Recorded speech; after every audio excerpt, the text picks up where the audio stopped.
The sun bled red across Black Mesa Valley, painting the Arizona sky in shades of crimson and gold that only the dying day could conjure. The old man sat in his rocking chair on the porch, his hands weathered and scarred, resting on the stock of a Winchester rifle that had seen 40 years of dust and blood. His name was Caleb Ashford, and at 77 years old, he had lived long enough to understand that some stories needed telling before the grave claimed them. Beside him stood a boy of 15, tall for his age but still carrying the awkward angles of youth. Thomas Ashford had his grandfather's eyes, that same pale gray that looked like storm clouds gathering over the desert. But where the old man's gaze held the weight of decades, the boy's eyes burned with something more dangerous. Rage, grief, the raw, untempered fury of someone who had lost everything and wanted the world to pay for it. "Grandfather," Thomas said, his voice tight, "I've made my decision. I'm going to enlist. I'm going to join the army and make them pay for what they did to Father." Caleb didn't answer immediately. He ran his fingers along the Winchester's worn barrel, feeling the ghost of 1,000 moments etched into the metal. The rifle was old, older than the boy standing before him. It had killed men. It had saved lives. It had witnessed things that most people in their comfortable homes would never understand. "Sit down, boy," Caleb said, finally, his voice rough as gravel. Thomas hesitated, then lowered himself onto the porch steps. The wood creaked beneath him, the same boards that had been laid down in 1879 after the fire, after the blood, after everything changed. Caleb leaned forward in his chair, the Winchester balanced across his knees. "Before you decide to throw your life into a war, before you let hatred guide your hand, I want you to hear something. A story about the time I had to choose between living safe or standing up for what was right." The boy turned to look at him, curiosity cutting through the anger. "What happened?" The old man's eyes drifted to the horizon where the sun continued its descent. "It was 1878. I was 37 years old. I'd already lost everything that mattered.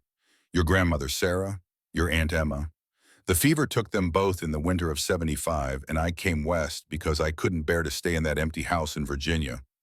I bought this land, filed my claim proper under the Homestead Act of 1862, 160 acres of hard earth and harder lessons." He paused, and for a moment the only sound was the evening wind rustling through the ponderosa pines behind the house. That summer was brutal. 110 degrees most days. The earth cracked so deep you could lose your hand in the fissures. I was riding the ridge that day, checking my boundaries when I saw the vultures. Thomas leaned forward, the anger in his eyes replaced by something else. Interest, connection. Caleb closed his eyes and the years peeled away like old paint. The vultures knew death better than any living creature in those parts. The vision took him, pulling him back through 4 decades back to the man he'd been before time had stooped his shoulders and silvered his hair. Back to the Arizona territory, to the heat and the dust and the day that changed everything. 1878, Black Mesa Valley, Arizona territory. The gelding beneath Caleb picked its way carefully along the ridgeline, its hooves finding purchase on rocks baked hard as iron by the relentless sun. Caleb squinted against the glare, one hand resting on the saddle horn, the other holding the reins loose. He'd learned to ride with an easy hand during the war, during those long campaigns with the 3rd Virginia Cavalry, when a tense grip could mean a spooked horse and a bullet in your spine. The vultures circled in their patient spiral black specks against the burning sky. Caleb had seen enough death to recognize their meaning. Something was dying down in the ravine, or already dead. He should have ridden on. His fence line needed checking, and there were a dozen other tasks waiting back at the cabin. But something pulled him forward. Maybe it was curiosity. Maybe it was the soldier's instinct that had kept him alive through Gettysburg and Shiloh, the sense that recognized when something wasn't right in the world. He guided the gelding down the slope, the animal's haunches bunching as it descended the steep grade. The ravine opened up before him, a jagged scar in the earth, where flash floods had carved away the soil over countless seasons. The heat shimmered up from the ground in visible waves distorting the air. At first, he thought it was just an unusual rock formation, a mound of dirt that didn't quite match the surrounding terrain. Then he saw the hair black as midnight, spread across the packed earth like a mourner's shawl. And below it, a face. Caleb pulled his gelding to a halt and dismounted in one smooth motion, years of cavalry training making the movement automatic. His boots hit the ground, sending up small clouds of dust. His knee protested an old wound from Chancellorsville, but he ignored it. The woman was buried to her neck in the hard earth. Her face was baked red by the sun, lips cracked and bleeding. Her eyes were closed, but he could see the faint rise and fall of her chest. Shallow breaths, the desperate rhythm of someone clinging to life by their fingernails. Around her throat hung a wooden sign, crude letters carved deep into the grain. The words made his jaw tighten. Harlot, cursed womb. Jesus, Caleb muttered. He'd seen a lot of cruelty in his 37 years. He'd watched men die screaming on battlefields, seen towns burned, and families destroyed. But there was something particularly cold about this. This was execution dressed up as righteousness. This was killing made holy. He pulled his Bowie knife from its sheath on his belt, a 10-inch blade that had served him through the war and beyond. The knife caught the sun flashing once before he knelt beside the woman and began to dig. The earth resisted. It had been packed down hard, baked by the sun, until it had the consistency of brick. Caleb worked the blade into the soil, prying and scraping, sweat dripping from his forehead, despite the wide brim of his hat. The woman's eyes fluttered open. They were dark brown, almost black, and despite the obvious agony she was enduring, they held something that made Caleb pause. A fierce will, a determination that said she hadn't given up, not even buried alive in the desert heat. "Hold on," he said, his voice rough. "I'll get you out." He'd barely gotten the words out when he heard it, the distinctive whistle of an arrow cutting through air. Caleb threw himself sideways, the cavalry instincts still sharp after 13 years of civilian life. The arrow thudded into the ground where he'd been kneeling, the fletching quivering with the force of impact. 3 men appeared on the ridge above, silhouetted against the burning sky. They wore black clothing, simple and severe, and carried crossbows. Not Apache, not bandits. Something else, something organized. Another bolt flew toward him. Caleb rolled behind a boulder, his hand already moving to his holster. His fingers found the familiar grip of his Colt single-action army, a .45 caliber pistol with a 7.5-inch barrel. The weight of it in his hand was as familiar as his own heartbeat. The first man had made his mistake. He'd shown himself too clearly against the skyline outline, like a target at a shooting gallery. Caleb rose from behind the boulder, the Colt coming up smooth and natural. He exhaled, half a breath, steadied his hand, and squeezed the trigger. The Colt bucked against his palm with a roar that echoed off the canyon walls. The man on the ridge jerked backward and fell tumbling down the slope in a cloud of dust. The other 2 disappeared from the ridgeline, but Caleb knew they hadn't gone far. Men like that didn't give up easy. Whatever their purpose here, whatever this woman had done to earn their judgment, they believed in it enough to kill for it. He had seconds, not minutes. Caleb holstered the Colt and returned to the woman, digging with renewed urgency. The blade bit into the earth around her shoulders, her arms. The soil gave way grudgingly, inch by inch. Her breathing came faster now, whether from hope or fear he couldn't tell. Another bolt struck the ground 3 feet away. Caleb drew his pistol again, fired twice toward the ridge without really aiming. He wasn't trying to hit them. He was buying time, making them think twice about showing themselves. The woman's shoulders came free, then her torso. She wore a simple dress, dark-colored and torn, the kind of plain garment that might belong to a servant or a nun. Beneath the dirt and sweat, he could see she was young, maybe 24 or 20 from. "Almost there," he said, returning to the digging. When he finally pulled her from the earth, she weighed almost nothing, just skin and bone and that iron determination he had seen in her eyes. Caleb lifted her in his arms, surprised at how light she was, and carried her to his gelding.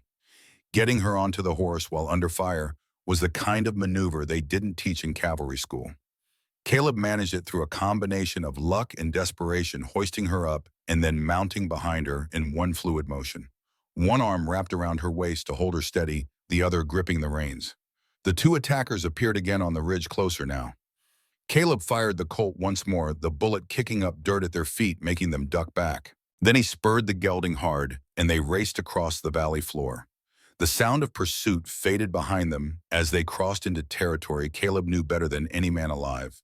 These were his acres, his land, earned through 5 years of backbreaking work and loneliness. He knew every draw, every wash, every place where a man could lose a trail or find cover. Behind him, the woman slumped against his chest, unconscious. The wooden sign still hung around her neck, swaying with the rhythm of the galloping horse. Caleb could feel her heartbeat against his arm. Faint, rapid, but alive. He didn't know her name, didn't know what she'd done to deserve being buried alive in the desert. But as he'd told himself when he pulled the trigger on that ridge, no one deserved to die like that. No one. The cabin came into view as the sun touched the western horizon. It stood alone at the base of a steep ridge, backed by ponderosa pines and facing the open valley. Good for seeing visitors long before they arrived. Bad for feeling like you had any neighbors within shouting distance. The structure was modest, 20 feet by 24 feet, built from logs Caleb had cut and hauled himself. A shake roof that leaked in two places during the summer monsoons. One main room that served as kitchen, dining area, and living space, plus a smaller bedroom in the back. Outside stood a corral holding 2 Morgan horses and a mule, a small barn for hay and grain, and a chicken coop that rarely held more than 4 birds at a time. A stream ran 50 yards from the house, clear water that came down from the mountains. That stream was one reason Caleb had chosen this spot. The other was the view. From his porch, he could see 20 miles in 3 directions. In Arizona territory in 1878, that kind of visibility could mean the difference between life and a surprise visit from people who didn't have your best interests at heart. Caleb dismounted carefully, easing the woman down into his arms. She didn't stir. He carried her inside, shouldering open the door, and laid her on his bed. The bed where Sarah had died 3 years ago, calling out for water, he couldn't bring fast enough. Burning with fever, he couldn't cool. He pushed the memory away and went back outside to tend the gelding. The horse had earned its rest, and then some. Caleb unsaddled it, rubbed it down, gave it water and grain. The familiar motions were soothing. There was a rightness to caring for an animal that had carried you true. When he returned to the cabin, he brought his Winchester with him. The model 1873 chambered for 44 .40 caliber rounds. He'd bought it 2 years ago from a traveling merchant, and it had become his constant companion. More reliable than people he'd found. More honest, too. Inside, he barred the door and checked the windows. Old habits from the war, the kind that had kept him alive when plenty of better men had died. He positioned the Winchester near the door where he could reach it fast, then turned his attention to the woman on the bed. Her breathing had steadied some, though it still sounded labored. Caleb dipped a cloth in the water bucket and carefully cleaned the dirt from her face. Up close, he could see she was younger than he'd first thought. Maybe 23 or 24. Her skin was fair beneath the sunburn, her features delicate. The kind of face you'd expect to see in a parlor somewhere back east, not buried to the neck in Arizona hardpan. He lifted a cup of water to her lips. "Easy," he said softly.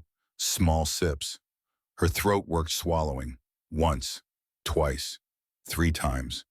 Then her eyes opened, those dark eyes that held more strength than seemed possible in someone who'd been left to die. Their gazes met and held. For a long moment, neither of them spoke. "Where?" she whispered, finally, her voice like sandpaper on wood. "Where am I?" "Safe," Caleb said. "My home. Name's Caleb Ashford." She tried to sit up, but her body betrayed her. The effort alone was enough to make her collapse back against the pillow. "Sister Grace," she managed. Then softer, "No. Just Grace now, Grace Whitmore." Caleb nodded once and set the cup down on the table beside the bed. "Rest. We'll talk when you're stronger." "They'll come for me," Grace said, and there was no question in her voice, just flat certainty. "Let them come," Caleb replied. He picked up the wooden sign he'd removed from her neck and examined it in the lamplight. The words had been carved deep, probably with a knife, by someone who wanted them to last. Someone who wanted to make sure the message was clear. "What did you do to earn this?" Grace's eyes filled with tears, but she didn't let them fall. "I existed," she said. That was enough. Before Caleb could respond, exhaustion claimed her. Her eyes slid closed, her breathing deepened, and she was asleep. Or unconscious. At this point, the distinction didn't matter much. Caleb stood and moved to the window, Winchester in hand. The last light was fading from the sky, turning the valley into a landscape of shadows. Somewhere out there, those men in black were probably regrouping, probably deciding what to do about the stranger who'd interfered with their execution. His mind drifted the way it often did in quiet moments back to Virginia. Back to the small house on the edge of town where Sarah used to wait for him, where Emma would run to greet him when he came home from the fields. He could still see them sometimes if he closed his eyes. Sarah's smile, Emma's blonde hair catching the sunlight. The winter of 1875 had been brutal.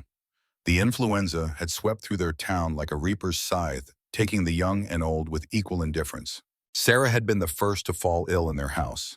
She tried to hide it at first, not wanting to worry him. By the time he realized how sick she was, the fever had taken hold. 5 days, that's all it took. 5 days of watching her waste away, of pressing cool cloths to her burning forehead, of listening to her delirious ramblings as the fever cooked her from the inside out. Emma had gotten sick 3 days after they buried Sarah. 6 years old with her mother's eyes and her father's stubborn chin. She'd lasted 4 days, calling for her mama even as Caleb held her hand and tried to be strong. He'd buried her next to Sarah in the town cemetery, 2 graves side by side. Then he'd gone home to that empty house and sat in the silence for 3 weeks, unable to eat, unable to sleep, unable to do anything but stare at the walls and wonder why he was still alive when they were gone. One morning he'd woken up and made a decision. He couldn't stay. Every room held memories. Every corner whispered with ghost voices. So he'd sold everything he owned, taken what little money he had, and headed west. As far west as he could go until he ran out of money in Arizona territory and decided that was far enough. The Homestead Act had given him a chance at something new. File a claim, prove up the land by living on it and improving it for 5 years, and it would be his. Free and clear. 160 acres of possibility in a place where no one knew him, where no one would look at him with pity and ask how he was holding up. He'd been here 3 years now. 2 more and the land would be his permanently. 2 more years of solitude and work and trying not to think too hard about the past. Now he had a half-dead woman in his bed and men in black who wanted her dead. He should have ridden on when he saw those vultures, should have minded his own business. But he hadn't. And now, for better or worse, Grace Whitmore was his problem. Caleb settled into the chair by the window, Winchester across his lap, and waited for morning. Dawn came with the sound of horses. Caleb was awake instantly, though he'd barely slept. He moved to the window and peered out through a gap in the shutters. 3 riders approached from the east, silhouetted against the rising sun. He recognized the lead rider immediately. Sheriff Holloway, a man in his 50s who wore the star more out of lack of better options than any sense of civic duty. Behind him rode 2 men Caleb didn't know, but their type was familiar enough. Hired guns. The kind who'd do whatever you paid them to do and sleep just fine afterward. Caleb checked on Grace. She was still asleep, her breathing more regular now. He left the bedroom door open so he could hear if she stirred, then positioned himself by the front door with the Winchester ready. The rider stopped 20 yards from the cabin. Holloway dismounted with the careful movements of a man whose knees had seen better days. The 2 hired guns stayed mounted, hands resting casual on their saddle horns. Too casual. The kind of casual that meant they could go for their guns in a heartbeat. "Ashford," Holloway called out. "Got word you brought in some woman from the church folks." "That true?" Caleb opened the door just enough to speak through, keeping his body shielded by the frame. The Winchester rested in the crook of his arm, visible but not yet threatening. "What's in my house is my business, Holloway." One of the hired guns spat tobacco juice into the dirt. He was tall, with a face like weathered leather and eyes that held about as much warmth as a snake. "Here she's a witch," he said. "Cursed. Her own people buried her for it." "Her own people can go to hell," Caleb replied evenly.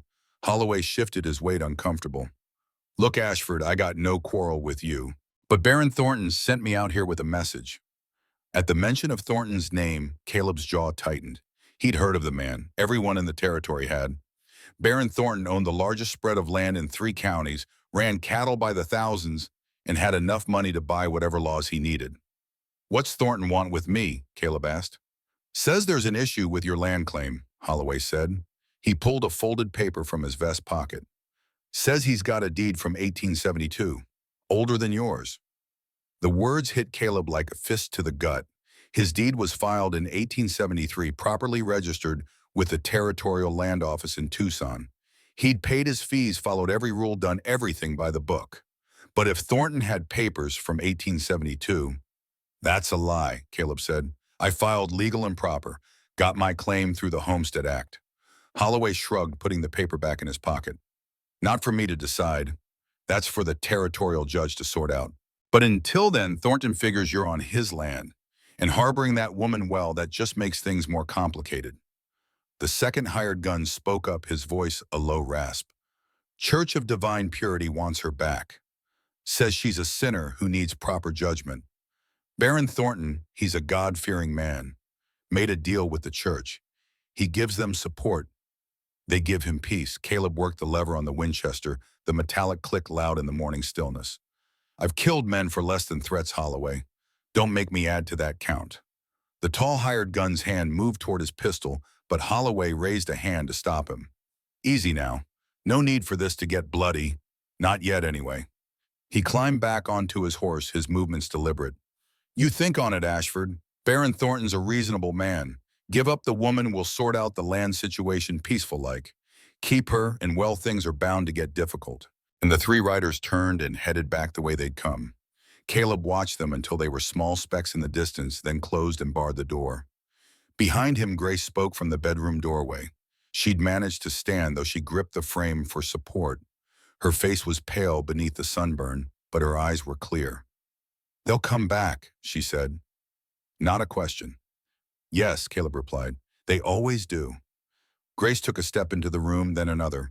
Her legs shook with the effort, but she stayed upright. You should have left me there. Now you're in danger because of me. Caleb set the Winchester down and turned to face her. I've been in danger before. Survived it then. I'll survive it now. You don't understand, Grace said, and her voice cracked. The church, Baron Thornton, they don't stop. They don't forgive. If you keep me here, they'll destroy you. Then they'll destroy me, Caleb said simply, but I won't hand you over to men who'd bury you alive. Grace stared at him, this stranger who'd saved her life, this man she didn't know from Adam. Tears finally spilled down her cheeks, cutting tracks through the dust, still clinging to her skin. Why, she whispered. Why risk everything for someone like me? Caleb thought about Sarah and Emma, about the graves he'd left in Virginia, about all the things he'd failed to protect. He thought about the war, about the men he'd watched die, about the promises made and broken. Because it's the right thing to do, he said, and I've done enough wrong things in my life. Time I did something right. Grace slid down the doorframe until she was sitting on the floor, her strength finally giving out. Caleb moved to help her, but she waved him off. What's your name? She asked. Your full name, Caleb James Ashford. Used to be sergeant in the 3rd Virginia Cavalry. Now I'm just a man trying to hold on to a piece of land. Well, Caleb James Ashford, Grace said, and despite everything, there was the ghost of a smile on her lips. Thank you. Even if we both die for it, thank you. Caleb helped her back to bed, then returned to his post by the window. The sun was fully up now, turning the valley into a furnace. He could see the heat already rising in shimmering waves from the baked earth. Somewhere out there, Thornton and his hired guns were planning their next move. Somewhere out there, the Church of Divine Purity was deciding how to retrieve their lost sinner. And somewhere out there, time was running out. Caleb checked his ammunition. Winchester held 15 rounds in the tubular magazine. He had another 100 rounds in a box under his bed. The Colt held 6. Another 50 rounds for that in his saddlebags. Might be enough. Probably wouldn't be. The thought brought him back to the present, to the porch in 1918, to his grandson sitting on the steps listening to the story. Did you know, Thomas asked, his voice quiet, did you know right then that it would lead to a war? The old man opened his eyes and looked at the boy. I knew enough. I knew that some things are worth fighting for even when the odds are against you. I knew that turning my back on Grace Whitmore would have been the safe choice, and I knew I couldn't live with that choice. But your land, Thomas said, they could take everything. They did try, but land without honor is just dirt, boy. Remember that. A man can lose his property and get it back. But once he loses his honor, once he becomes the kind of person who can watch injustice and do nothing, he's lost, something he can never recover. Thomas was quiet for a long moment. The sun had fully set now, and the first stars were appearing in the darkening sky. What happened next? He asked. Caleb smiled, though there was no humor in it. What happened next was preparation, because Grace was right. They did come back, and when they did, they brought hell with them. He stood slowly, his joints protesting, and handed the Winchester to his grandson. But that's a story for tomorrow night. Right now, you need to think about what I've told you. Think about whether revenge is worth your life. Think about what your father would want for you. Thomas took the rifle, feeling its weight, running his fingers over the same worn wood his grandfather had gripped 40 years ago. Grandfather. Yes. When they came back, were you scared? The old man looked out at the valley, at the land he'd fought for and bled for and almost died for. Scared of dying, yes, but more scared of living as a coward. That's the difference, boy. That's always the difference. He turned and walked to the door, each step measured and careful. At the threshold, he paused and looked back at his grandson. Tomorrow I'll tell you about the boy, about Sam Porter, about what it means to pass something on to the next generation. Because that's what all this was really about. Not the land, not the woman, not even justice. It was about making sure that good men, honest men, had a place to stand in this world, and that someone would still be standing there after we're gone. Then Caleb Ashford went inside, leaving Thomas alone with the rifle and the stars and the weight of decisions not yet made. In the darkness of the valley, the wind picked up, carrying with it the scent of juniper and sage. And somewhere in the spaces between heartbeats, the ghosts of 1878 stirred, waiting for their story to continue. The third morning after Caleb had pulled Grace Whitmore from her grave dawned clear and cold. A rare autumn chill had settled over the valley overnight, bringing with it the promise of winter still months away. Caleb stood on his porch Winchester, in the crook of his arm, watching the sun paint the eastern sky in shades of copper and gold. Behind him, inside the cabin, he could hear Grace moving about. She'd insisted on helping with the morning chores despite her lingering weakness. Stubborn woman. But Caleb had to admire that quality. In this country, stubbornness often meant the difference between survival and giving up. He was about to go check the water trough when he heard it. The soft scuff of boots on hard ground.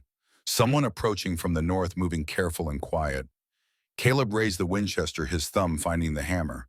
A figure emerged from behind the barn, small, thin, moving with the hunched posture of someone expecting the blow at any moment. "That's far enough," Caleb called out, not pointing the rifle yet, but making it clear he could. "State your business." The figure stopped. Caleb could see now it was a boy, maybe 12 or 13 years old. He wore clothes that had once been decent, but were now torn and stained with the trail dust. His face was gaunt, the kind of hollow-cheeked look that came from too many missed meals. In his hands, he clutched a small bundle wrapped in what looked like an old shirt. "Please, mister," the boy said, his voice cracking. "I ain't here to cause trouble. I'm just looking for work. Any work. I can clean stables, mend fences, whatever you need." Caleb lowered the Winchester slightly. "What's your name, boy?" "Samuel Porter, sir. Most folks call me Sam." "Where's your family?" "Sam Porter."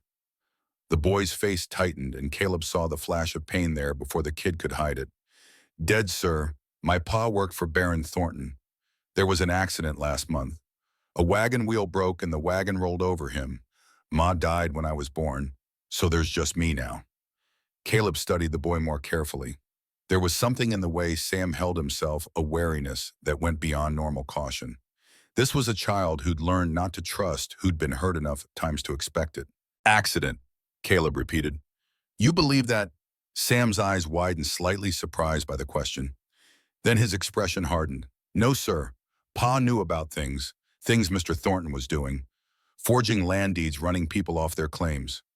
Pa said he was going to report it to the territorial marshal. Next day, the wheel broke." The pieces fell into place in Caleb's mind. Thornton was cleaning up loose ends, removing anyone who might threaten his schemes, a hired hand who knew too much, a woman who'd accused a powerful reverend, anyone who stood in the way of money and power. "How old are you, Sam?" 12, sir. Almost 13. Caleb sighed. He should send the boy on his way. He had enough trouble already with Grace. In the coming storm he could feel building. Taking in a runaway kid would just add another complication. But when he looked at Sam Porter, he saw something else. He saw Emma, his daughter who'd never had the chance to grow up. He saw the chance to do something right to protect someone who needed protecting. "Can you work?" Caleb asked. "Yes, sir. I'm strong for my size. I can work from sunup to sundown and not complain." "Can you follow orders?" "Yes, sir." "Can you learn?" Sam hesitated, as if this was a trick question. "I want to learn, sir. I want to be able to read and write proper. Want to understand numbers and law and all the things Pa never got to teach me." Caleb made his decision. "You can stay, but you work and you learn and you do what I say without argument. There's trouble coming to this place, and if you're here, you'll be part of it. You understand?" And The boy's face transformed. Hope pure and brilliant replaced the wariness. I understand, sir. Thank you. I won't let you down. We'll see about that, Caleb said, but there was no harshness in his voice. Come on, let's get you some food and figure out where you'll sleep. Grace looked up from the stove when Caleb brought Sam inside. Her hand went instinctively to her stomach, a gesture Caleb had noticed her making more often in the past few days, protecting the life growing there, even if that life had come from violence. This is Sam Porter, Caleb said. He'll be staying on helping with the work. Sam, this is Miss Grace Whitmore. Grace studied the boy with an expression Caleb couldn't quite read. Then she smiled, and it was the first genuine smile he'd seen from her since pulling her from the ground. Hello, Samuel. Are you hungry? Yes, ma'am, Sam said, and his voice was small and grateful. As Grace prepared a plate of beans and cornbread, Caleb watched the two of them. Grace moved with a gentleness around the boy, a maternal instinct that seemed to come naturally despite everything she'd endured. Sam ate with the desperate intensity of someone who wasn't sure where his next meal would come from. Looking at them, Caleb felt something shift inside him. For 3 years, this cabin had been a tomb, a place he existed but didn't live. Now suddenly it felt different. It felt like it might become a home again. Later that morning, after Sam had eaten and Grace had found him some of Caleb's old clothes to wear, Caleb gathered them both in the yard behind the cabin. If you're going to stay here, he said, you need to learn to protect yourselves. Both of you. He'd set up a row of tin cans on fence posts about 25 feet away. In his hands, he held a Remington Model 1875, a .44 caliber revolver he'd won in a card game 2 years back. It was a good gun, reliable and easier to handle than the Colt for someone learning. Sam, Grace, come here, Caleb said. I'm going to teach you something that might save your lives. Grace hesitated. I don't know if I can. Guns frighten me. They should frighten you, Caleb replied. Any fool who isn't frightened of a gun is too stupid to be trusted with one.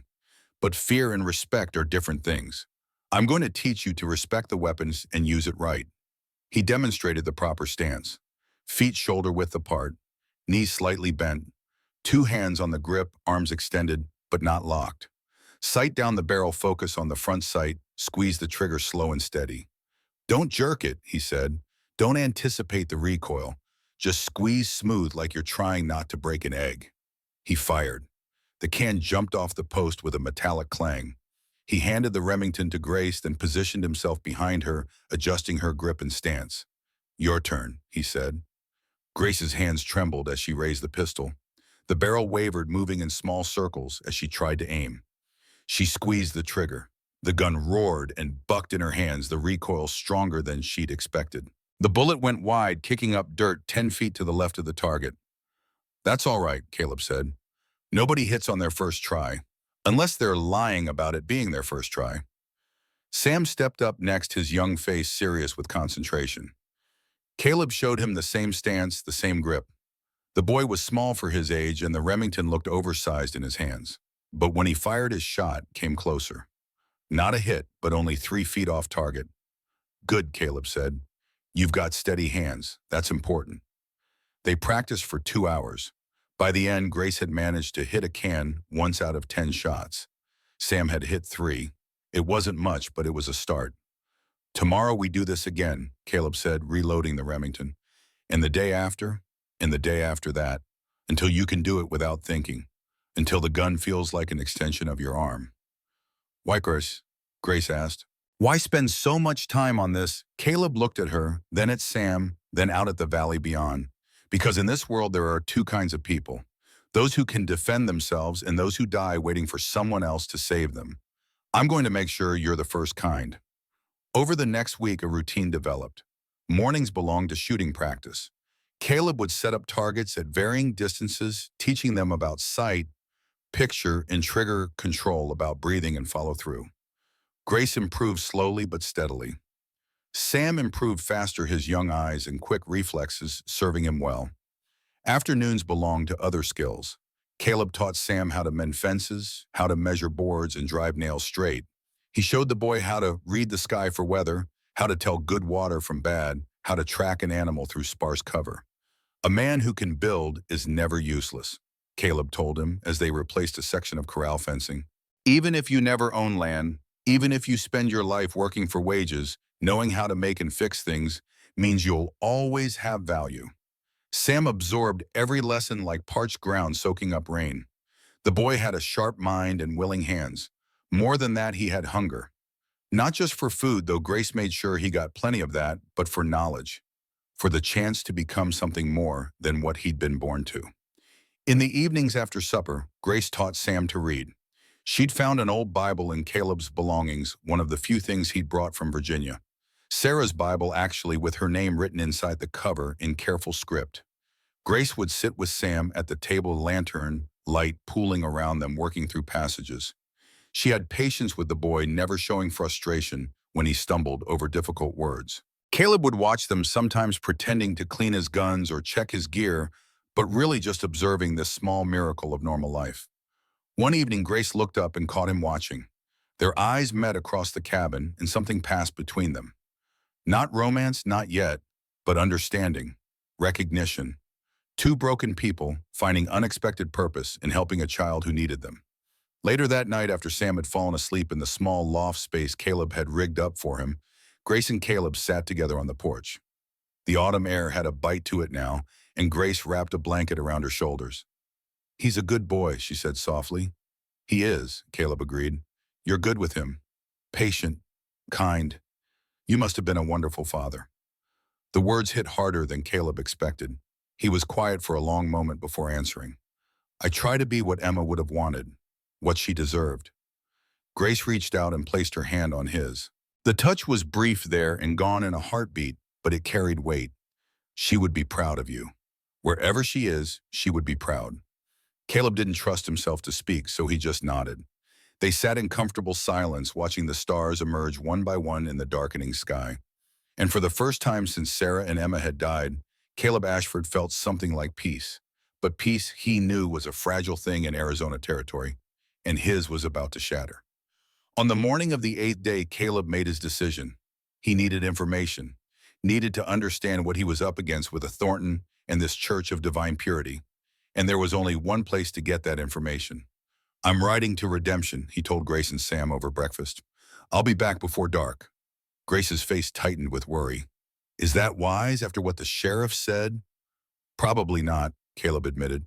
"But sitting here waiting for them to make the first move isn't wise either. I need to know what we're dealing with.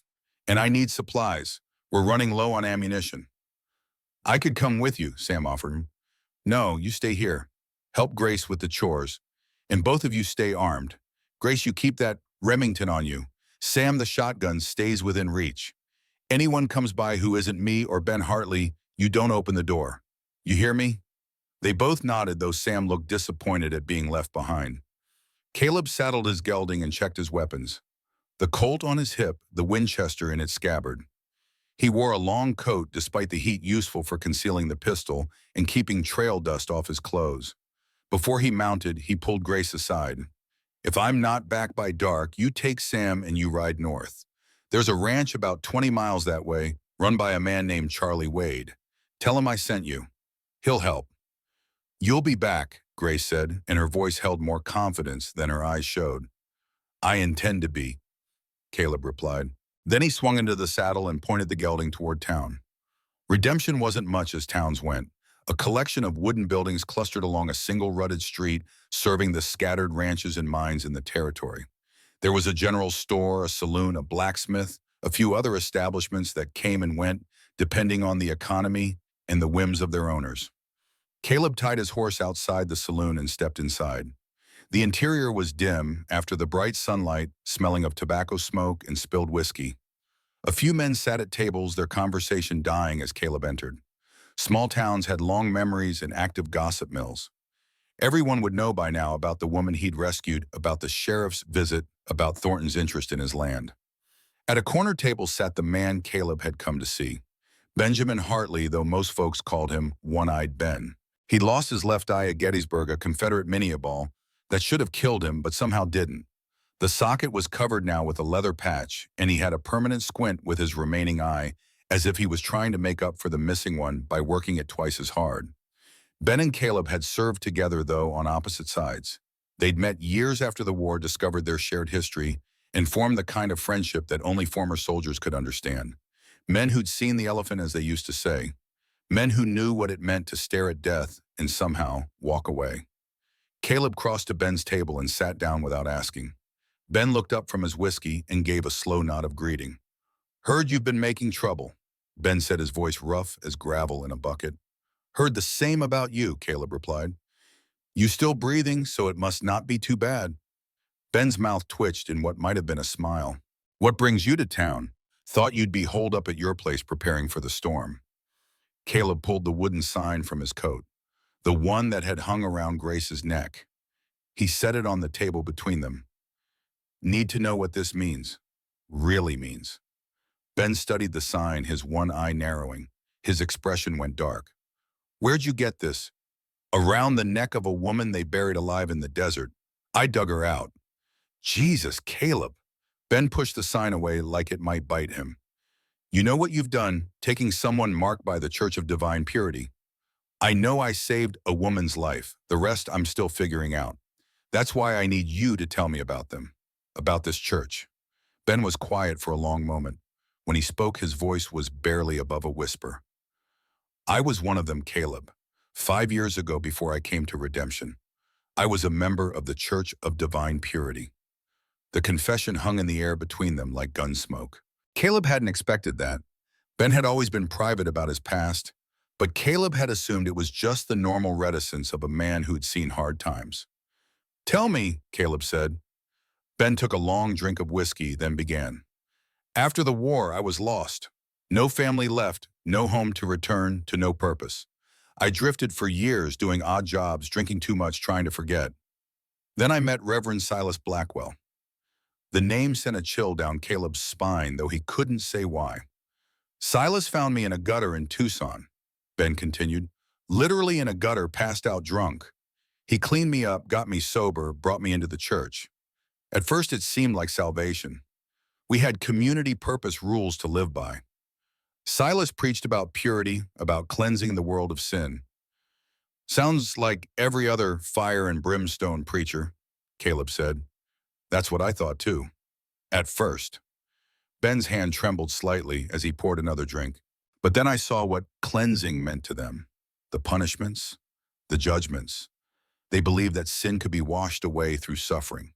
And they believed that some sins were so great only death could cleanse them. Like burying someone alive," Caleb said quietly. Ben nodded. "I watched them stone a woman for adultery, helped them beat a man almost to death for stealing bread. Told myself it was righteous judgment, that these people deserved it." He looked up, his one eye wet. "The last straw was a girl, 16 years old, pregnant. They said she'd fornicated, brought shame on herself and her family. They decided she needed to be cleansed by the earth." Caleb's jaw clenched. "They buried her. I helped dig the hole." The words came out, broken, full of old pain.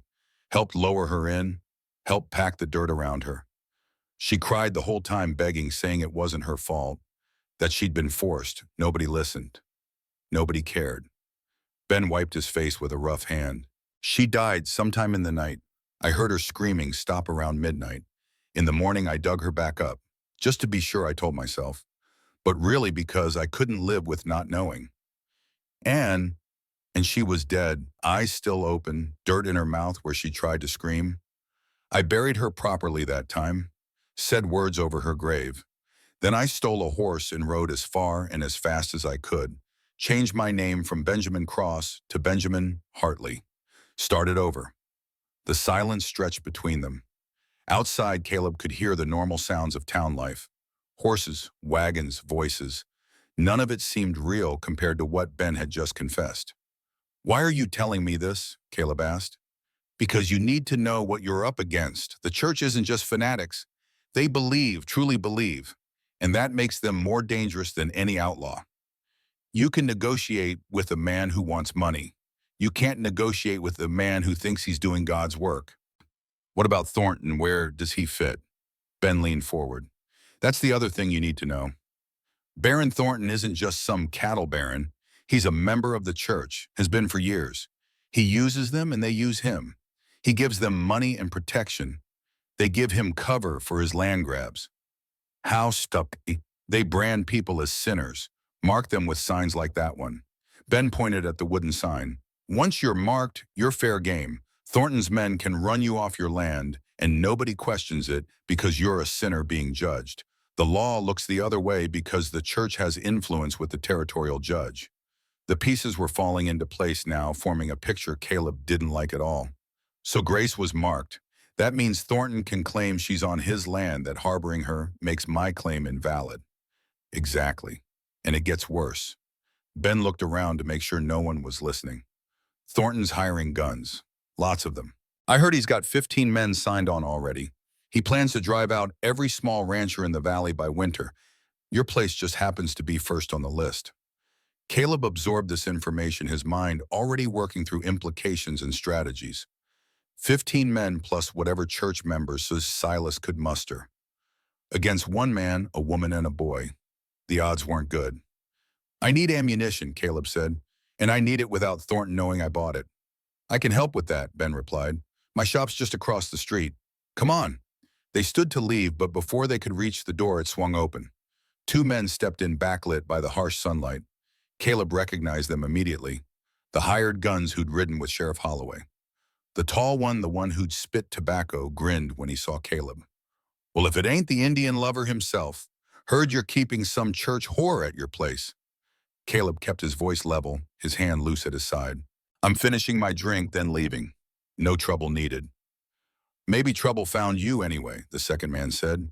He was shorter, stockier, with the flat eyes of a man who killed for money and slept just fine afterward. Mr. Thornton don't appreciate you ignoring his offer.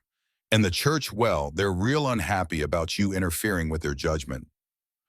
The saloon had gone completely quiet. The other patrons pressed back against the walls, getting out of the line of fire. The bartender ducked behind the bar. Caleb knew what was coming.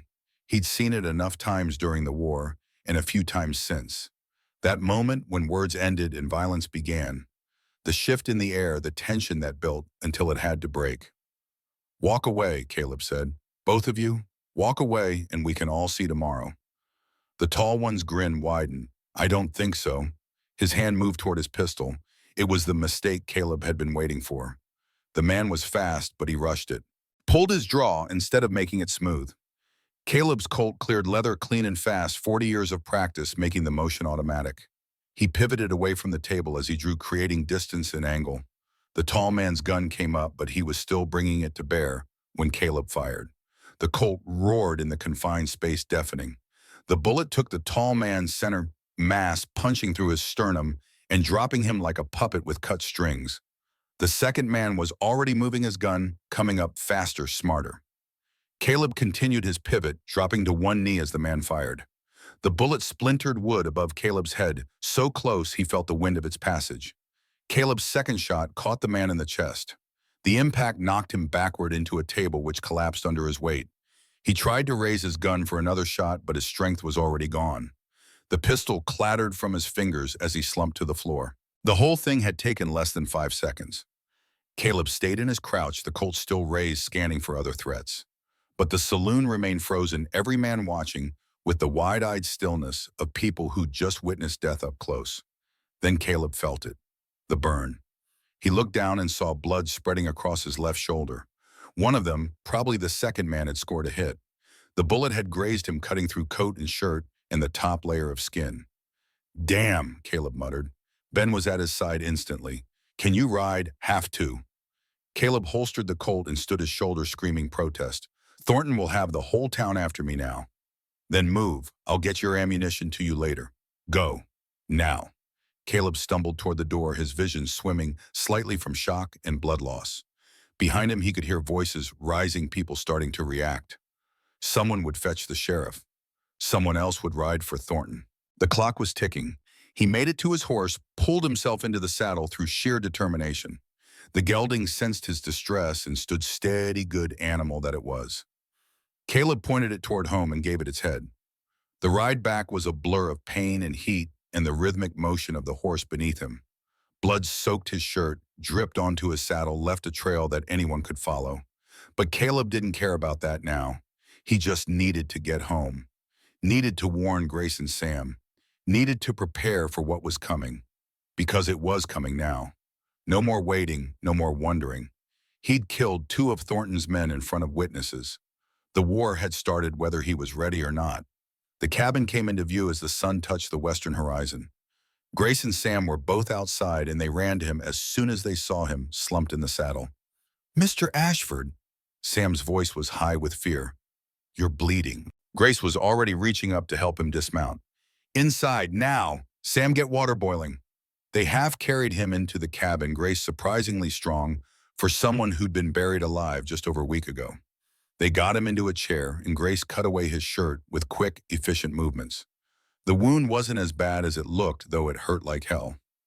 The bullet had carved a furrow maybe 3 inches long across the top of his shoulder, deep enough to bleed freely, but not deep enough to cause permanent damage. Lucky. Very lucky. Grace worked with the calm competence of someone who'd done this before. She cleaned the wound with hot water and whiskey, her touch gentle but thorough. Sam handed her supplies, watching with wide eyes. "What happened?" Grace asked as she worked. "Two of Thornton's men," Caleb said through gritted teeth. "They pushed it. I didn't have a choice." "Are they dead?" "Yes." Grace paused in her work, meeting his eyes. "Good," she said, and there was steel in her voice. "They chose their path." She finished bandaging the wound, wrapping it tight to stop the bleeding. When she was done, she sat back and looked at him with an expression Caleb couldn't quite read. "They'll come now," she said. "Won't they?" "Yes," Caleb replied. "Soon, maybe tonight, maybe tomorrow, but they'll come." Sam spoke up, his young voice steady despite the fear Caleb could see in his eyes. "I'll fight with you, Mr. Ashford. I can shoot now. Not great, but good enough." Caleb looked at the boy, seeing the determination there, seeing the courage that had nothing to do with not being afraid and everything to do with standing up despite fear.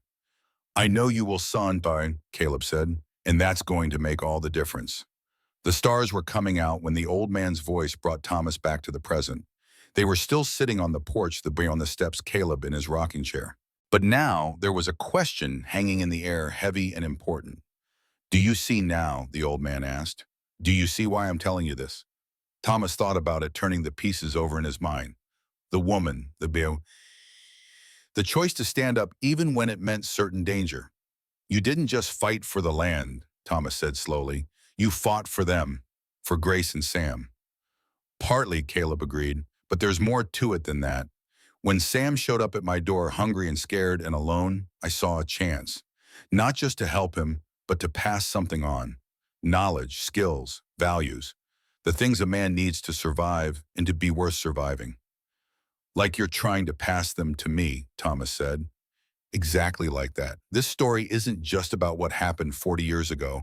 It's about what matters now. It's about understanding that we don't just inherit land or money or property. We inherit responsibility. The responsibility to stand for something, to protect those who can't protect themselves, to teach the next generation so they can do the same."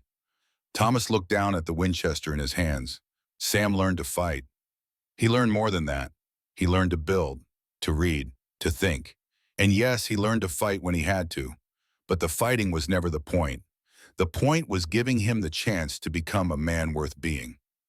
The old man stood, joints creaking. "Tomorrow night I'll tell you about the preparation, about how we got ready for what was coming, about Ben Hartley's sacrifice. But tonight you should think about what I've said, about what it means to leave something behind that matters." He paused at the door, looking back at his grandson. "Your father died in France fighting for something he believed in. He believed in protecting people who couldn't protect themselves. He believed in standing against evil. That's your inheritance, Thomas.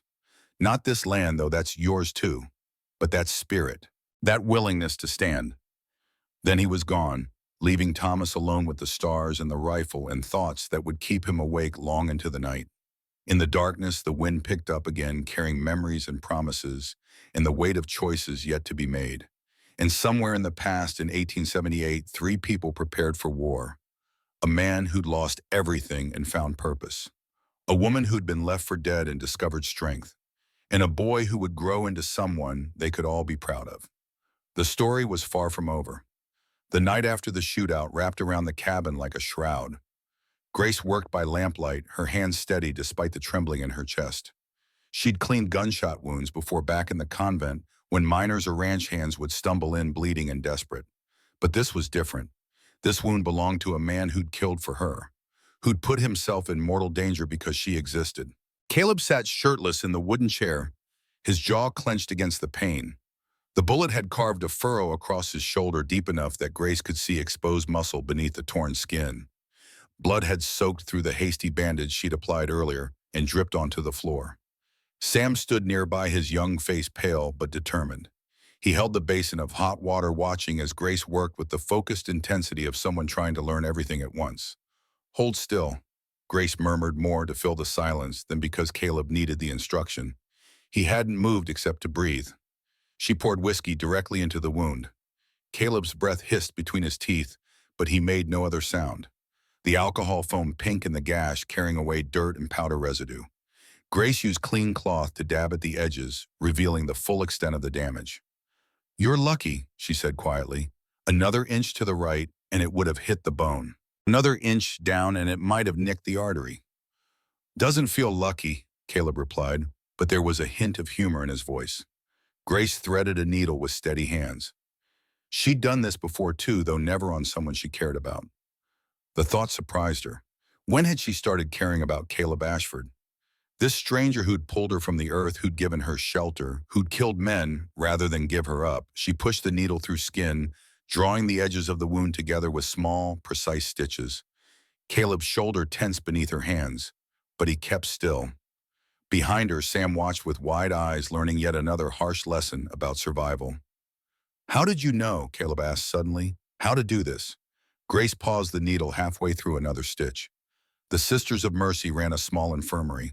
We cared for the sick and injured who had nowhere else to go.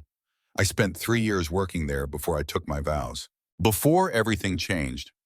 She finished the stitching, 12 neat sutures holding the wound closed. Then she dressed it with clean bandages, soaked in a poultice made from herbs she'd gathered near the stream. Yarrow for bleeding, comfrey for healing. Knowledge from another life when she'd believed God had a purpose for her.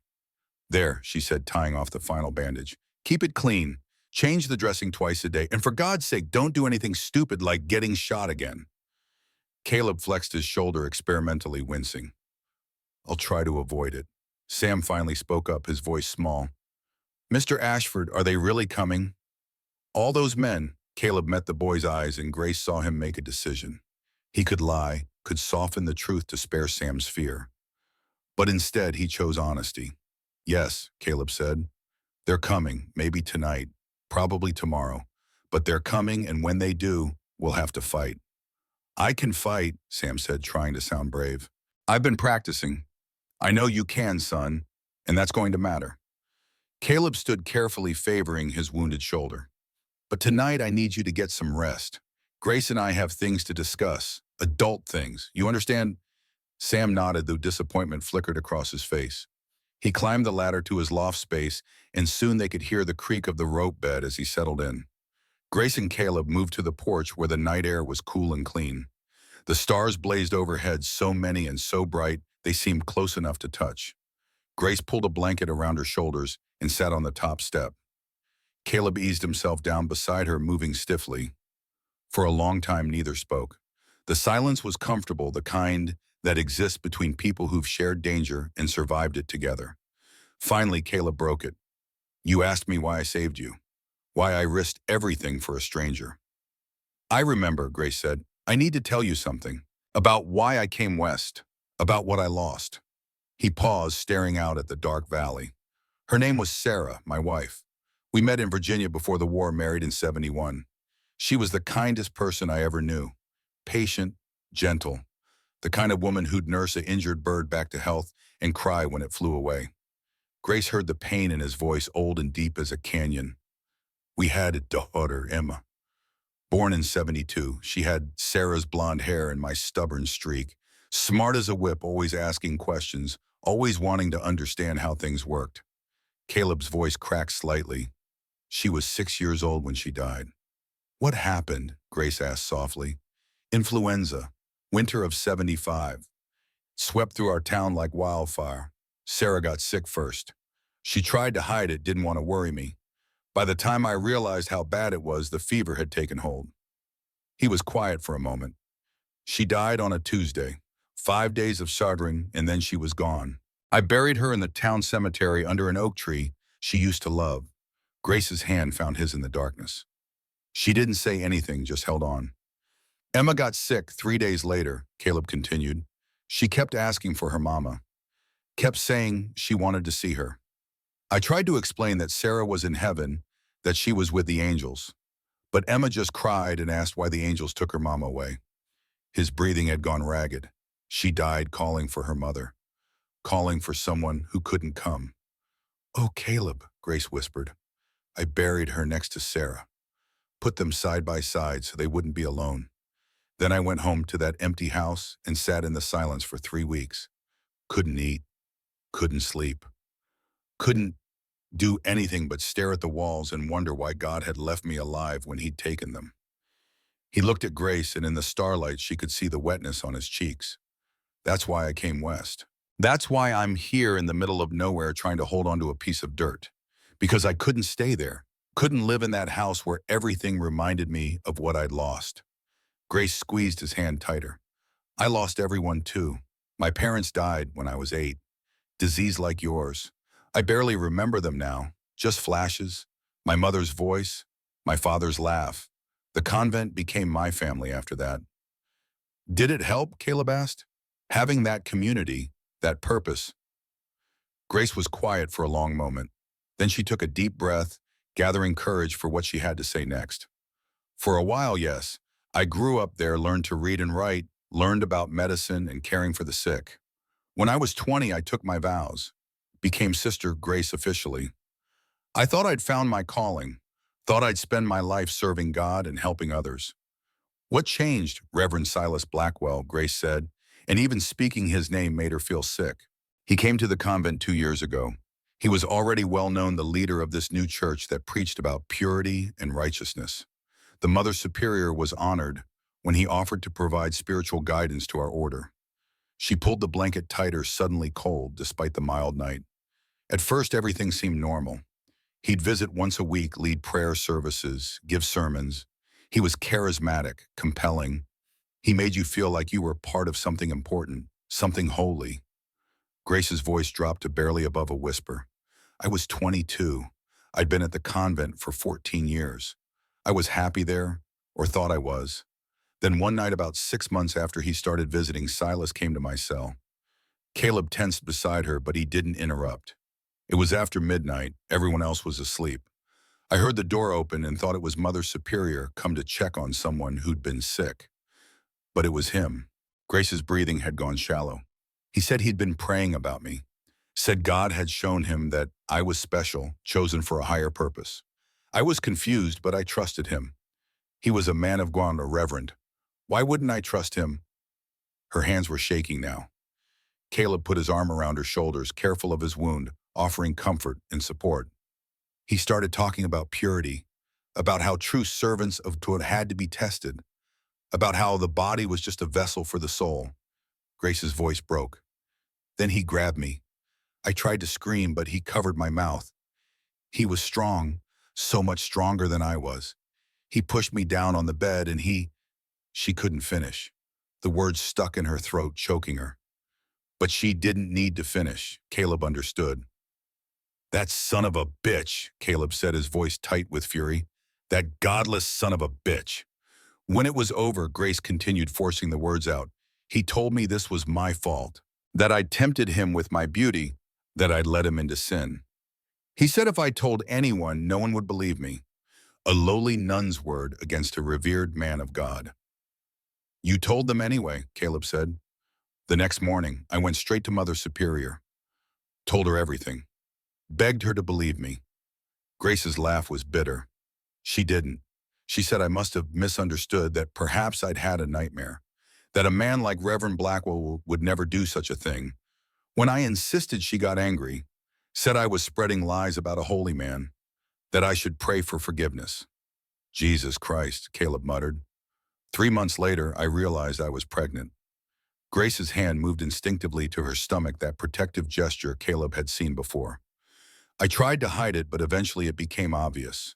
When Mother Superior found out, she demanded to know who the father was. I told her again. Told her it was Silas Blackwell, that he'd forced himself on me. And she still didn't believe you. Worse, she said I was lying to cover my own sin, that I must have taken a lover and was trying to blame Reverend Blackwell to avoid punishment. She expelled me from the convent, literally threw me out with nothing but the clothes on my back. Grace's voice hardened. The Church of Divine Purity was waiting. They arrested me for fornication, for carrying a bastard child, for defiling my vows. Silas, Caleb said. Silas himself presided over my trial, if you can call it that. There was no defense, no chance to speak. He declared me guilty of seducing a man of God, of carrying the devil's seed. The punishment was to be cleansed by the earth. They would bury me alive and let God judge whether I lived or died. She turned to look at Caleb, her eyes fierce even through the tears. They dug that hole, put me in it, packed the dirt around my body until only my head showed. Then Silas hung that sign around my neck and walked away. Left me there to die, slowly calling it God's judgment. Caleb was quiet for a long moment, processing everything she told him. When he spoke, his voice was gentle but firm. Grace, listen to me. What happened to you, what that bastard did, that wasn't your fault. None of it. You didn't seduce him. You didn't ask for it. You did nothing wrong. But I'm carrying his child, Grace said, and fresh tears spilled down her cheeks. A monster's child. Every time I feel it move inside me, I'm reminded of what he did. No, Caleb said firmly. He shifted to face her directly, taking both her hands in his. You're carrying an innocent child. What Silas did doesn't define that baby. The child didn't ask to be conceived this way. It didn't choose its father. But you're choosing to be its mother. You're choosing to protect it, to give it life. That matters. How can you say that? How can you even look at me?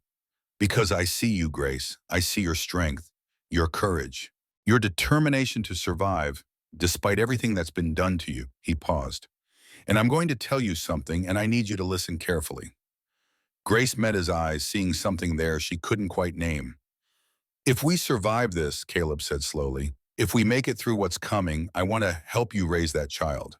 Not as its father, I know I can't replace anyone, but as someone who cares, someone who can provide for it, protect it, teach it. Caleb, you can't mean that. You barely know me. I know enough. I know you're brave and kind. I know you've suffered more than anyone should, and you're still fighting. I know that child deserves a chance at a good life, regardless of how it was conceived. His grip on her hands tightened. I couldn't save Emma. I couldn't protect Sarah. But maybe I can help protect this child. Give it the life my daughter never got to have. Grace stared at him, overwhelmed. Why would you do this? Because for 3 years I've been dead inside, breathing but not living, existing but not having any purpose beyond getting through each day. Caleb's voice was raw with emotion. You and Sam, you have given me something I thought I'd lost forever. Hope, purpose, a reason to wake up in the morning that's about more than just survival. He released one of her hands to gently touch her stomach just for a moment. This child is innocent. It deserves to grow up knowing it's wanted, knowing it matters. I can't give it back the circumstances of its conception, but I can help give it a future, if you'll let me. Grace broke, then truly broke. She collapsed against Caleb's chest and sobbed, all the pain and fear and grief she'd been holding back pouring out in great racking cries. Caleb held her carefully, mindful of his wound and her condition, and let her cry. Above them, the stars wheeled slowly through the sky, indifferent to human suffering, but bearing witness nonetheless. When Grace's tears finally subsided, she pulled back and wiped her face with the blanket. I don't deserve your kindness. None of us deserve most of what we get in life, good or bad, Caleb replied. But we make choices about what to do with it. I'm choosing to stand with you. The question is, what do you choose? Grace thought about it, really thought about it. She could run, could take a horse and ride away, try to start over somewhere else where no one knew her story. But she was tired of running, tired of being afraid, and despite everything, she felt safer here with Caleb Ashford than she'd felt anywhere since the convent. I choose to stay, she said finally. I choose to fight. Caleb nodded satisfied. Then we'd better prepare, because they're coming, and when they do, we need to be ready. The next 2 days passed in a blur of preparation. Caleb, despite his wounded shoulder, worked alongside Grace and Sam to turn the cabin into a fortress. They started with defensive positions. Caleb marked out where a trench should go about 30 feet from the cabin in a rough semicircle. The ground was hard-baked by the summer sun, but they worked in shifts, digging down 3 feet, making it 4 feet wide. The excavated dirt they piled on the cabin side of the trench, creating a low berm for cover. Why here? Sam asked as they dug. Distance and angle, Caleb explained. Too close and they can rush us before we can reload. Too far and we can't aim accurately. 30 feet is the sweet spot for rifles and pistols both. They camouflaged the trench with branches and tumbleweeds, making it look like natural terrain until you were right on top of it. In the bottom, they placed sharpened stakes angled outward 6 inches of pointed iron that would punch through boot leather and bone. Whisk came the wire. Caleb had a coil of steel wire in his barn intended for fencing. They strung it across the approaches to the cabin at about 2 feet off the ground, just high enough to catch a running horse at the knees. Impossible to see in dim light or when dust was kicked up. Around the windows, they stacked sandbags 3 feet high. Caleb showed Sam and Grace how to fill the bags properly, packing the sand tight so bullets wouldn't punch through. Each window became a firing position with good cover and clear fields of view. This is how we fought sometimes in the war, Caleb said as they worked. When we couldn't retreat and couldn't advance, we'd dig in, make the other side pay for every inch. Inside the cabin, they organized their weapons and ammunition. Caleb laid everything out on the table, taking inventory. Winchester Model 1873, 1 rifle, 200 rounds of 44-40 ammunition. Colt single action, Army 1 pistol, 100 rounds of them. 5 caliber ammunition, Remington Model 1875, 2 pistols, 150 rounds of 44 caliber ammunition. Shotgun 12 gauge 1 gun, 50 shells loaded with buckshot. Caleb assigned positions. I'll take the roof, best vantage point, and I can cover the most ground with the Winchester. Grace, you'll be at the west window with a Remington. Sam, you're at the back door with the shotgun. What about you? Grace asked. Your shoulder. Will hurt like hell, Caleb admitted, but I can still shoot. Been doing it for 40 years. Won't stop now. He taught them combat reloading, how to drop an empty magazine or cylinder and get a fresh one in place in seconds rather than minutes. Had them practice over and over until their hands knew the movements without thinking. In a fight, you don't have time to think, he said. Your body has to know what to do automatically. Muscle memory. That's what keeps you alive. Grace proved to be a quick learner. By the second day, she could hit a target at 50 feet more often than not and reload the Remington in under 10 seconds. Sam was slower but steady, his shotgun not requiring the same precision as the pistols. On the evening of the second day, as the sun painted the sky in shades of orange and purple, they heard horses approaching. Caleb grabbed the Winchester and moved to the window, but relaxed when he recognized the rider. Ben Hartley slumped in his saddle, blood soaking through his shirt. They rushed out to help him. Ben nearly fell from his horse, would have if Caleb hadn't caught him. Together, Caleb and Sam got him inside while Grace prepared water and bandages. What happened? Caleb demanded as Grace cut away Ben's shirt. Overheard them, Ben gasped out. At the saloon, Thornton and Silas. They were planning the attack. I tried to leave quiet-like, but one of Thornton's men saw me. Shot me as I rode out. The wound was in his shoulder, similar to Caleb's, but deeper. The bullet was still in there, lodged against bone. Grace probed gently, her face grim. We need to get it out, she said. This will hurt. Everything hurts, Ben replied with a weak smile. Do what you have to do. While Grace worked on Ben, he told them what he'd learned. Baron Thornton had hired 12 guns professional killers who'd fought in range wars and railroad disputes. Reverend Silas had rallied 8 members of the Church of Divine Purity, true believers who thought they were doing God's work. 20 men total, 20 against 3 and a boy. When? Caleb asked. Dawn tomorrow, Ben said, then groaned as Grace pulled the bullet free with a pair of tongs.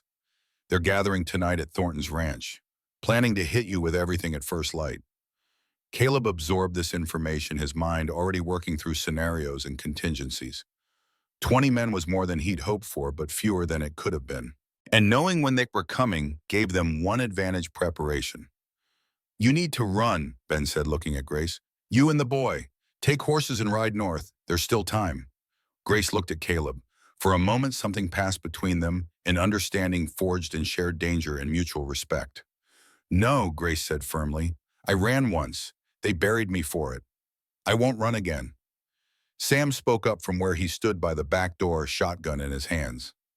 I ain't leaving either, Mr. Ashford. You took me in when I had nobody. I fight with you. Caleb felt something shift in his chest. Pride, hope, the feeling of not being alone anymore. Then we stand together, he said, all of us. He looked around at them. Grace, who'd been broken and buried but refused to stay down. Sam, barely 12 years old, but with more courage than most grown men. Ben, who'd ridden here bleeding to warn them, even though he owed them nothing. These were his people now. His family forged not in blood, but in choice and circumstance. We've got tonight to finish preparations, Caleb said. Tomorrow when they come, we show them what it costs to prey on the innocent. We show them that some things are worth fighting for, even against impossible odds. He picked up the Winchester, checked the action, then set it back down. Grace, you'll take the west window like we planned. Sam back door with the shotgun. Ben, if you're up for it, the east window with the spare Remington. I'll be on the roof with the Winchester and Colt. 4 against 20, Ben said. I've faced worse odds. Have you? Sam asked. No, Ben admitted with a grim smile. But there's a first time for everything. They worked through the night making final preparations, checking weapons, distributing ammunition, going over fields of fire and fallback positions. Caleb showed them where he'd placed the traps, the hidden wires, and covered pits, so they wouldn't stumble into them in the chaos of battle. Around midnight, they took a break, sat together in the cabin eating a meal that might be their last. Grace had made biscuits and gravy simple but filling. They ate in silence, each lost in their own thoughts. Finally, Sam spoke up. Mr. Ashford, are you scared? Caleb considered the question seriously. Yes, son, I'm scared. Anyone who says they're not scared before a fight is either a liar or a fool. The question isn't whether you're scared, it's what you do despite being scared. What if we die? Sam asked quietly. Then we die standing up for something that matters, Caleb replied. That's more than a lot of men can say, but I don't plan on dying tomorrow. I plan on making it through so I can teach you to build that fence extension you wanted, so I can help Grace bring her baby into the world, so I can see what kind of man you grow up to be. He looked around at all of them. We've got right on our side. That counts for something. And we've got each other. That counts for even more. Grace reached across the table and took Caleb's hand. After a moment, Sam put his hand on top of theirs. Then Ben added his wounded shoulder and all. Together, Grace said. Together, they echoed. The stars were still bright when Caleb climbed to the porch for one last watch before dawn. To his surprise, Grace joined him, moving quietly so as not to wake Sam and Ben, who'd finally fallen into exhausted sleep inside.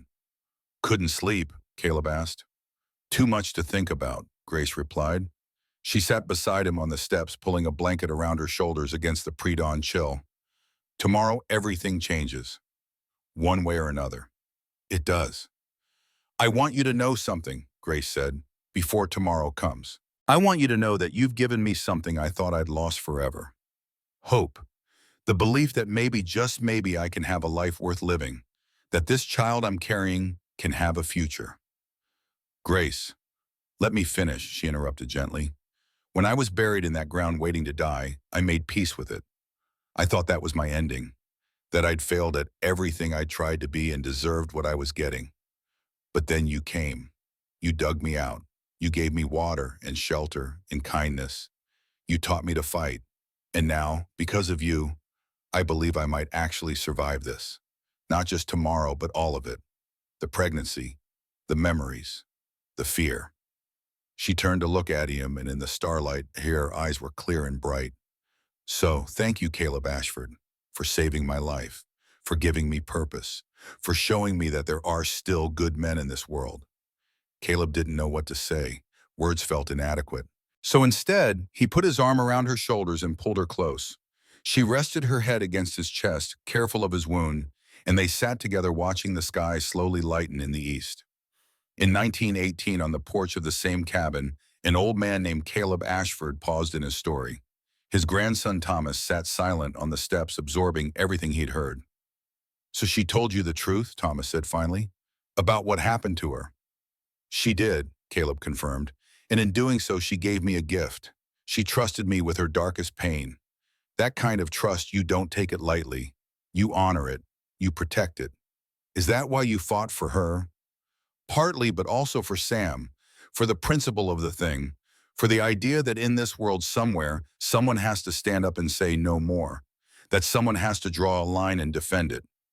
The old man stood slowly, joints creaking. Tomorrow night I'll tell you about the battle, about what it cost and what we gained, about Ben's sacrifice and Grace's courage. But tonight you should rest.